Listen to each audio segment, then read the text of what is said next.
États d'Afrique centrale s'indignent de la non-tenue des engagements de pays développés en matière de respect de l'environnement. Voilà ce qui est ressorti du communiqué commun qu'ils ont publié en marge de la tenue de la pré-COP 27 à Kinshasa. Et puis, la dernière édition de son rapport Africa Pulse, la Banque mondiale abaisse ses prévisions de croissance économique en Afrique subsaharienne pour 2022 à 3,3%. Cette institution estime tout de même que la région devrait globalement pâtir du ralentissement de la croissance mondiale, de la sécheresse, de la remontée des taux d'intérêt et de l'envolée de l'inflation. Mesdames et messieurs, voilà le sommaire de cette grande édition. Soyez le bienvenu et merci d'avoir choisi Géopolis TV pour vous informer. Commençons ces journaux avec un sujet de l'économie. Dans l'analyse du cadre macroéconomique de la République démocratique du Congo, il manque des données sur le marché d'emploi. Un vide que le chef de l'État veut mordicus combler. Pour ce faire, il a instruit quelques membres du gouvernement pour que d'ici la fin du mois d'octobre, cet indicateur soit intégré dans le cadre macroéconomique de la République démocratique du Congo. Fiston Oleko, Stanisamba. Le cadre macroéconomique désigne cette analyse d'une économie dans sa globalité à partir des grands agrégats, notamment le PIB, les taux d'inflation, les taux d'échange, les taux de chômage, la consommation globale et bien d'autres. En République démocratique du Congo, cette analyse au niveau de l'administration se fait sans les données sur les marchés d'emploi. En clair, les taux de chômage net et le niveau d'emploi créé. Ici, le chef de l'État, Félix Tshisekedi, par le porte-parole du gouvernement, rappelle l'importance de disposer de ces données tout en rappelant la nécessité de la création d'emplois au pays par le secteur privé, surtout pour les jeunes. Il est établi que les niveaux du taux d'emploi dans un pays traduit les dynamismes de son économie, mais permet aussi au gouvernement d'ajuster ses politiques publiques en vue de tendre vers une situation de plein emploi pour sa population active. Pour ce faire, il a donné des instructions claires au gouvernement pour l'intégration des données sur les marchés d'emploi dans l'analyse macroéconomique dans un court délai. Le président de la République a instruit de ce fait le ministre d'État, ministre du Plan, la ministre de l'Emploi, Travail et Prévoyance sociale, sous la direction du Premier ministre, de prendre toutes les mesures nécessaires pour intégrer les indicateurs du marché du travail dans le cadre macroéconomique à partir de l'année prochaine, indiquant le nombre d'emplois nets et le taux de chômage. Le ministre d'État, ministre du Plan, devra présenter d'ici la fin du mois d'octobre une feuille de route relative. Toutefois, le chef de l'État avait salué l'effort de l'exécutif national à assainir le climat des affaires pour encourager enfin les nouveaux emplois. Changeant de chapitre à présent, à marge de la tenue de la pré-COP 27 à Kinshasa, l'Afrique centrale parle d'une même voix. Le ministre de la Communauté des États d'Afrique centrale ont publié un communiqué commun. Il s'indigne de la non-tenue des engagements de pays développés en matière de respect de l'environnement. Patrick Ilunga, Stanisamba. L'Afrique centrale envisage de porter haut sa voix et son plaidoyer à la conférence sur le climat au mois de novembre prochain en Égypte. Le ton est donné après la tenue de travaux préparatoires organisés à Kinshasa. Les ministres des États membres de la Communauté des États d'Afrique centrale se sont levés comme un seul homme pour dénoncer le manque de respect des engagements pris par les États développés en matière de financement en faveur de pays moins développés via le Fonds vert. Aussi, les ministres d'Afrique centrale ont dénoncé le fait pour le pays développé à ne pas respecter le seuil de 2 degrés Celsius comme limite dans le réchauffement moyen mondial. Selon les pays d'Afrique centrale, les États européens ont même remis en marche des centrales à charbon réputées plus polluantes. L'Afrique centrale déclare qu'il sera impossible d'atteindre les objectifs de la réduction drastique des émissions de gaz à effet de serre d'ici 2030 si les pays développés ne révisent pas leur rythme des émissions de ces gaz polluants. Vers de nouvelles possibilités sur la levée de la grève de médecins en République démocratique du Congo après près de 3 mois. Le directeur de cabinet du président de la République, Guilain Nyembo, a prêté oreille à la délégation du syndicat national de médecins avec qui ils se sont entretenus le mercredi 6 octobre dernier à la présidence de la République. Et c'est en attendant les mesures que va proposer le gouvernement congolais. Enoch Issei, Benito Kabiena.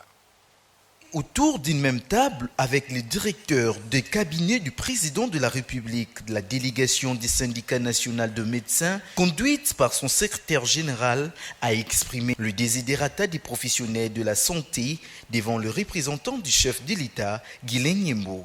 Tenu en huis clos, cet entretien a permis à ces derniers d'avoir une idée claire sur les revendications de médecins qui les ont conduits à abandonner les hôpitaux et réclamer dans la rue.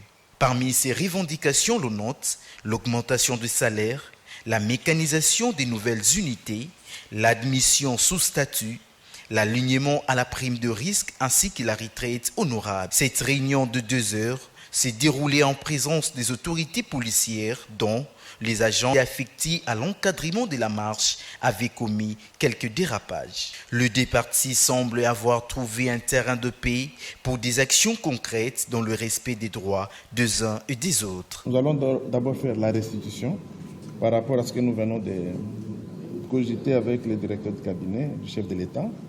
Et ensuite, nous allons attendre encore quelques heures ou quelques jours à la convenance du chef de l'État pour qu'il puisse nous recevoir et nous transmettre la décision qu'il aura prise, qui permettra au fait aux médecins de rentrer dans les hôpitaux pour travailler.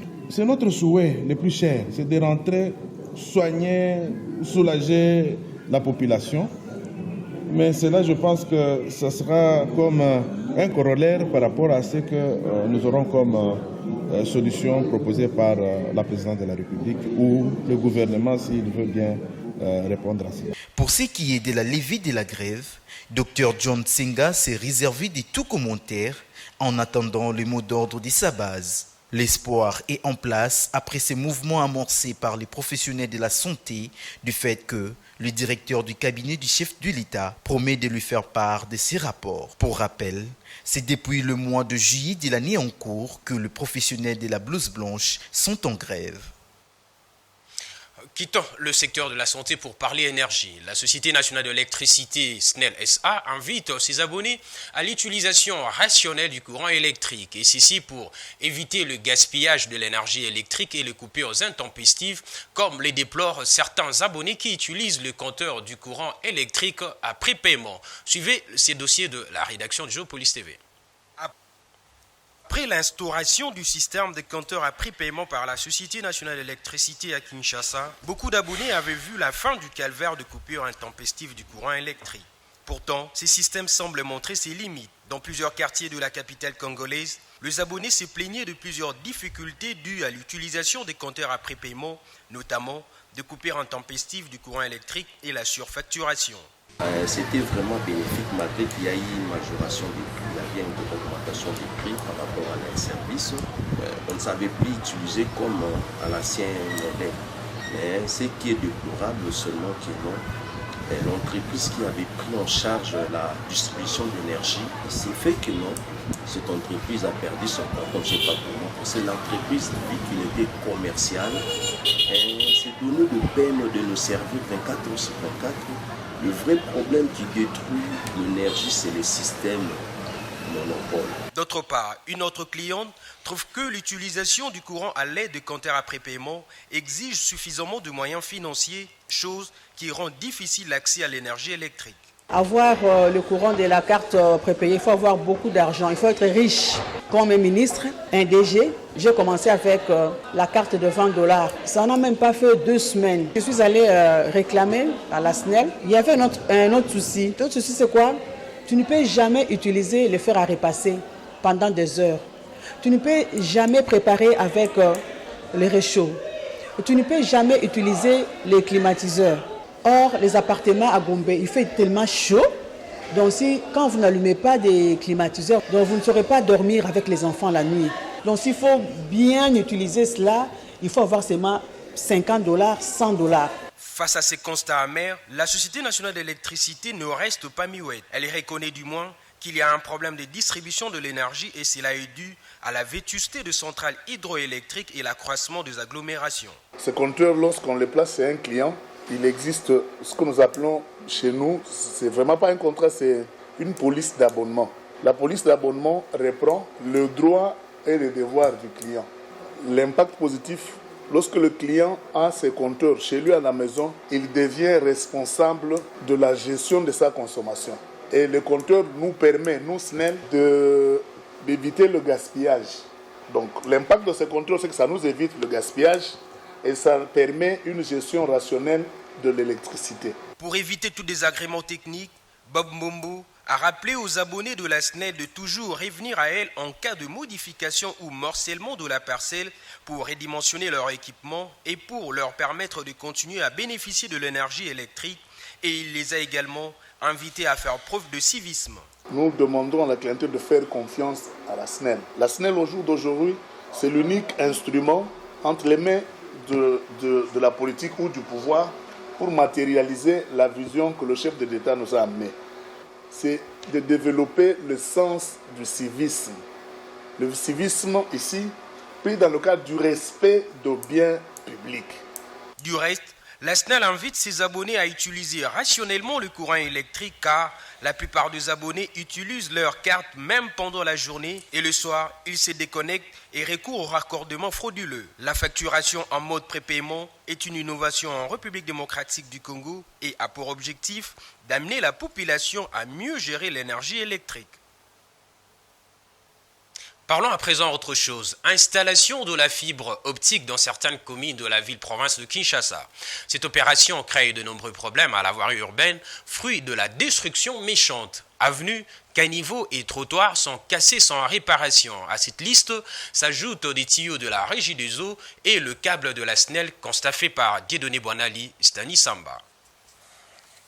L'installation de la fibre optique dans certaines communes de la ville-province de Kinshasa crée de nombreux problèmes à la voirie urbaine. Nous assistons de plus en plus à des scènes de destruction méchante de la chose publique par certains mains inexpertes qui travaillent pour les comptes des sociétés de télécom. Avenues, caniveaux et trottoirs cassés sans réparation. À cette liste s'ajoutent les tuyaux de la Régie des eaux et les câbles de la SNEL. Un travail bâclé qui devrait en principe être réalisé par l'Office des voiries et drainage OVD. Des sources proches de sa direction générale, nous apprenons que les opérateurs télécoms auraient préféré ces mains inexpertes pour raison d'économie. Mais cela a pour conséquence la destruction des biens communs qui ont coûté des millions de dollars américains au trésor public. Les beaux trottoirs du boulevard du 30 juin sont détruits sans que personne ne les interpelle ni n'en demande la réparation. Des trous béants sont creusés, des dalles sont enlevées sans être remis à l'endroit, occasionnant des accidents et la transformation des caniveaux en poubelles publiques. La balle est maintenant dans les camps des autorités compétentes. Gouverner, c'est aussi rappeler à l'ordre et surtout sanctionner.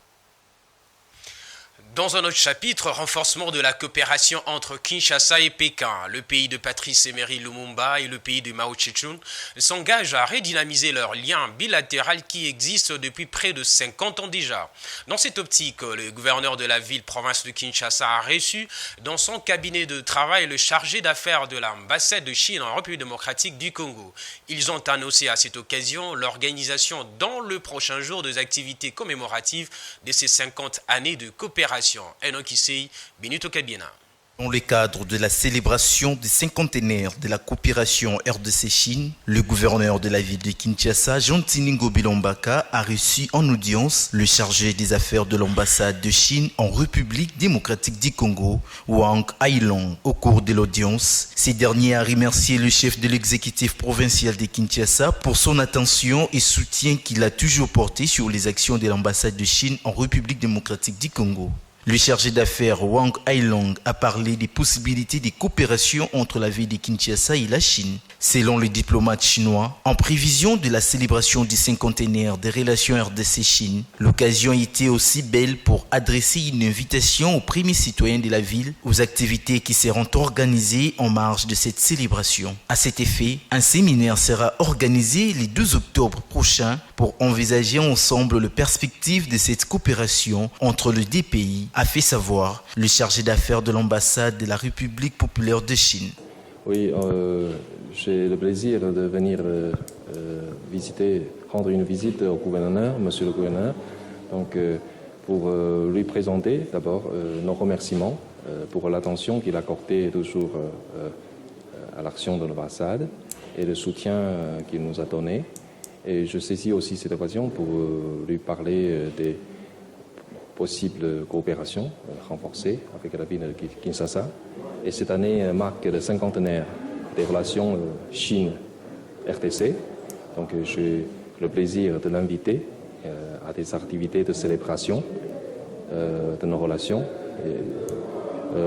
comme un séminaire qui aura lieu le 12 octobre. Pour sa part, le patron de la ville de Kinshasa a accepté avec plaisir cette invitation et a confirmé sa participation à cette activité. Rappelons que la Chine est l'un des partenaires importants de la RDC dans divers domaines, notamment dans les infrastructures, dans l'agroalimentaire, mines et tant d'autres secteurs. Quittons Kinshasa pour la province du Haut-Katanga qui va bientôt abriter des usines de fabrication de batteries électriques. Les études de faisabilité seront financées par la Commission économique des Nations Unies pour l'Afrique et ses partenaires. Le gouverneur de cette province, Jacques Kiaboula Katoui, est à Addis Abeba, capitale de l'Éthiopie, pour des discussions avec la dite commission. Fiston Leko, Benoît Moulumba. Le monde cherche à lutter contre le réchauffement climatique et la RDC fait partie des pays solutions avec sa forêt, la plus grande d'Afrique, pour absorber les émissions de gaz à effet de serre. À Addis Abeba, en Éthiopie, au siège de l'Union africaine, la RDC a été invitée à la Commission économique des Nations Unies pour l'Afrique, CEA, en vue de discuter de la mise en place d'une chaîne de valeur des batteries électriques comme l'exige la transition énergétique. Le ministre de l'Industrie, Julien Paluku Kaungia, a noté que le processus se déroule normalement depuis les résolutions prises lors du DRC Africa Business Forum l'année dernière. Des avancées auxquelles nous sommes arrivés jusque-là. La première avancée, c'est que d'abord, la RDC a créé le Centre africain d'excellence pour devoir former localement des Congolais et des Africains sur cette question des batteries électriques. La deuxième chose, c'est que la RDC, à travers le gouverneur du Haut-Katanga qui est ici, vient de disponibiliser 2000 hectares répartis en 4 blocs de 500 hectares pour abriter les premières zones économiques spéciales à l'intérieur desquelles vont se développer les premières unités industrielles de batteries électriques. Le gouverneur Jacques Ablakatou a indiqué que le Haut-Katanga s'est approprié ce grand projet qui va provoquer un boom économique et créer des emplois. La zone économique spéciale va accueillir plusieurs industries, entre autres, celle qui est d'ailleurs la plus attendue, c'est l'industrie portant à fabrication des batteries électriques. Et donc ça sera un boom économique du fait tout simplement que nous avons une usine de production de batteries. Cela va donner de l'emploi. Croyons qu'il y aura une valeur ajoutée sur le social de la population. Le projet a été initié par le président de la République, Félix-Antoine Tshisekedi, mais le projet sera au profit de la population du Haut-Katanga. Passer désormais aux énergies propres pour épargner la planète en utilisant les batteries et les voitures électriques, c'est l'un des enjeux des rencontres internationales sur le changement climatique. Des rencontres dont les discussions se focalisent de plus en plus sur la RDC, pays solution, et le Haut-Katanga se trouve au cœur de cette solution de par ce projet pilote. Les préalables comme les routes pour faciliter les échanges avec l'Afrique australe notamment sont en train d'être mis en place. Si vous venez de nous rejoindre, vous êtes en train de suivre la grande édition d'informations sur Géopolis TV. Place à présent à la page internationale.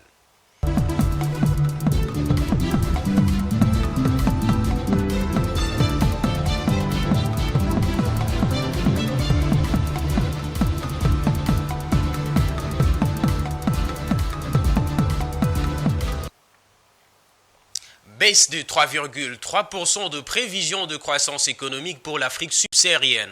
Voilà ce qu'indique la Banque mondiale dans son dernier rapport intitulé Africa Pulse et publié le mardi dernier. Dans ces rapports, cette institution estime que la région subsaharienne africaine devrait globalement pâtir du ralentissement de la croissance mondiale, de la sécheresse, de la remontée des taux d'intérêt et de l'envolée de l'inflation. Suivez ces commentaires de la rédaction.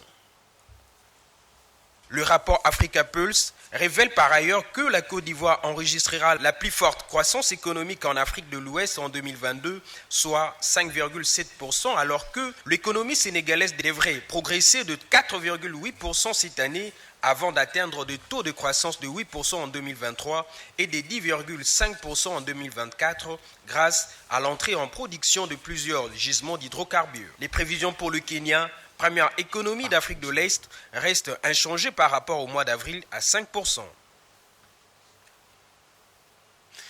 En Côte d'Ivoire, le prix d'achat du kilogramme de cacao auprès de producteurs a été fixé à 900 francs CFA pour le compte de la saison principale de la campagne 2022-2023 qui a débuté le 1er octobre dernier. Annonce faite par Thiemoko Mielekone, vice-président de la Côte d'Ivoire, c'était en marge de la 8e édition de Journée nationale du cacao et du chocolat. Suivez encore une fois le commentaire de la rédaction Géopolis. 900 francs CFA, c'est le nouveau prix d'achat du kilogramme de cacao pour le compte de la saison principale de la campagne 2022-2023. Ces tarifs affichent une augmentation de 75 francs CFA par rapport au montant en vigueur au cours de la même période de l'année précédente. Il s'inscrit en outre dans le cadre de la volonté de l'exécutif national ivoirien de s'assurer que les producteurs perçoivent 60% du prix CAF, coût assurance fret. Pour Thiemoko Kone, vice-président de la Côte d'Ivoire, l'une des priorités pour garantir la durabilité de l'économie cacaoyère est d'assurer une rémunération décente aux producteurs par une meilleure redistribution de la valeur globale générée. Cette révalorisation du prix de la fève devrait contribuer à encourager l'appareil productif dans un contexte marqué par une inflation et une hausse de prix des engrais qui risque d'entraîner une baisse de l'utilisation des intrants par les exploitants. Toutefois, les producteurs de cacao ne bénéficient que de 6% des 100 milliards de dollars américains par an que génère le vente dans la chaîne de valeur mondiale du cacao et du chocolat. Selon les projections, le volume de la récolte principale 2022-2023 est attendu à 1,65 million de tonnes. En Côte d'Ivoire, la filière cacao fournit des moyens de subsistance pour près de 6 millions de personnes et joue un rôle socio-économique important en fournissant jusqu'à 40% de recettes d'exportation. Et puis, avec l'entrée en vigueur de la zone des libre-échanges continentales africaines, ZLCAF, le Sénégal espère une augmentation sensible de ses flux commerciaux avec le Maroc. Les autorités diplomatiques sénégalaises sont d'avis que ces marchés communs africains vont davantage faciliter les échanges commerciaux et les investissements entre les deux pays. Pour rappel, le Maroc a déjà exporté en 2019 une valeur de 220,4 millions de dollars américains vers le Sénégal. Edouard Funda, Stani Samba.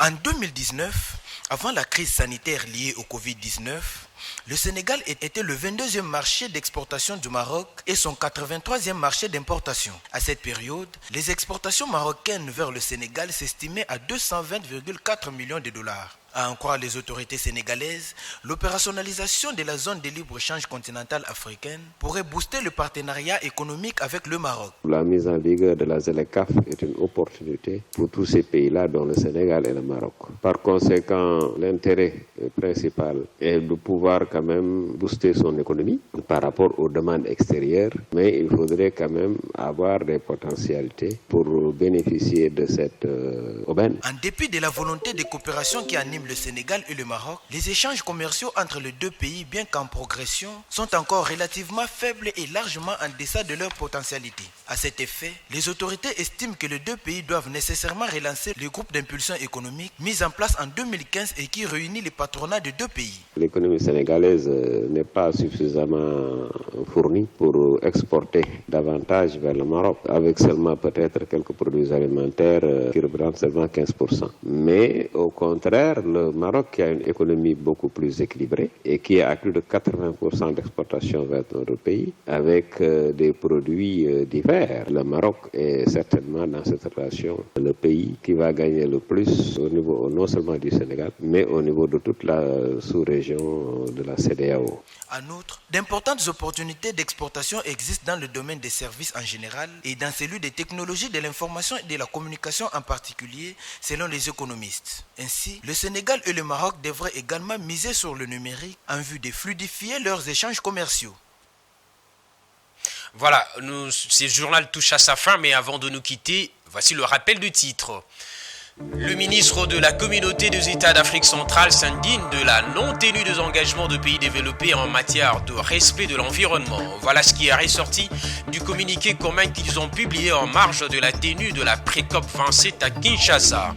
Et puis, dans la dernière édition de son rapport Africa Pulse, la Banque mondiale abaisse ses prévisions de croissance économique en Afrique subsaharienne pour 2022 à 3,3%. Cette institution estime tout de même que la région devrait pourrait globalement pâtir du ralentissement de la croissance mondiale, de la sécheresse, de la remontée des taux d'intérêt et de l'envolée de l'inflation. Mesdames et messieurs, voilà, ce journal est arrivé à sa fin. Merci de l'avoir suivi et restez branchés sur le programme de Géopolis TV. L'information continue sur son compte YouTube Géopolis TV et sur son site web www.geopolismagazine.net.